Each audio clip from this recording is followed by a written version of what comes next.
കർണാടകത്തിലെ ബന്ദിപ്പൂർ കടുവാ സങ്കേതത്തിൽ ബസ്സിന് നേരെ പാഞ്ഞെടുത്ത് കർണാടക വനം വകുപ്പിന്റെ ആന. കോഴിക്കോട് മൈസൂർ ദേശീയ പാതയിൽ മൂലഹള്ള ചെക്ക് പോസ്റ്റിന് സമീപമാണ് ഈ സംഭവം. ബസ്സിലെ ഡ്രൈവർ സീറ്റിലേക്ക് തുമ്പിക്കൈ നീട്ടുന്ന ആനയുടെ ദൃശ്യങ്ങൾ മാതൃഭൂമി ന്യൂസിന് ലഭിച്ചു.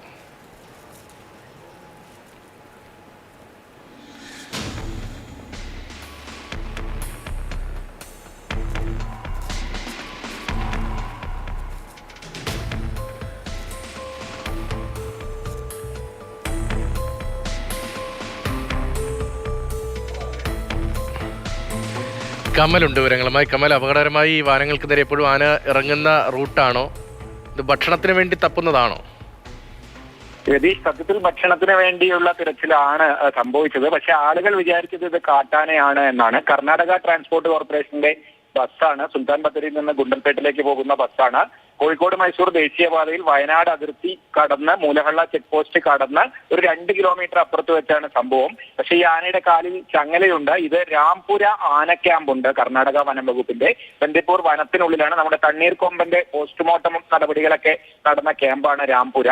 അവിടെ ഇത്തരത്തിൽ കർണാടക വനം വകുപ്പിന്റെ ഉടമസ്ഥതയിലുള്ള ആനകളുണ്ട്. ഈ ആനകളെ വനത്തിൽ, ബന്ദിപ്പൂർ കടുവാ സങ്കേതത്തിലെ വനത്തിൽ മേയാൻ വിടുന്നത് പതിവാണ്.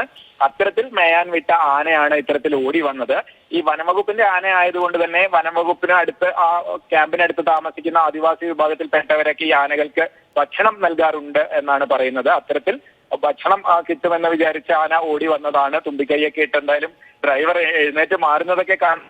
ബസ്സിലുള്ളവരൊക്കെ ഭയപ്പെട്ടു. കാരണം സ്ഥിരമായി കാട്ടാനകൾ റോഡരികിൽ ഉണ്ടാകുന്ന ഒരു വഴിയാണ് ഈ ബന്ദിപ്പൂർ വനത്തിലൂടെയുള്ള ദേശീയപാത. എപ്പോഴും ആനകളെ കാണാം. പക്ഷെ ആനകൾ വാഹനത്തിന് നേരെ വരുന്നതൊക്കെ അപൂർവമാണ്. ഈ ആന പെട്ടെന്ന് ഓടി വന്നപ്പോൾ ബസ്സിലെ യാത്രക്കാർ വിചാരിച്ചത് കാട്ടാന തന്നെയാണ് എന്നാണ്. സുൽത്താൻ ബത്തേരിയിലെ ഫോട്ടോഗ്രാഫറായ ആഷിഖ് ബത്തേരിയാണ് ഈ ദൃശ്യങ്ങൾ പകർത്തിയത്. നമ്മൾ പിന്നീട് ദൃശ്യങ്ങൾ നോക്കുമ്പോഴാണ് ഈ കാലിൽ ചങ്ങലയും കഴുത്തിലൊരു നേരിയ കയറൊക്കെയുണ്ട്. അങ്ങനെയാണ് ഇത് രാംപുര ക്യാമ്പിലെ ആനയാണ് എന്ന് തിരിച്ചറിഞ്ഞത്. കമലാണ് വിവരങ്ങൾ നൽകിയത്. കർണാടക വനം വകുപ്പിന്റെ ഉടമസ്ഥയുള്ള ആനയാണ് ബസ്സിന് നേരെ പാഞ്ഞെടുത്ത് തുമ്പിക്കൈ വാഹനത്തിനുള്ളിലേക്ക് നീട്ടിയത്. എല്ലാവരും പേടിച്ചു പോയെങ്കിലും ഇത്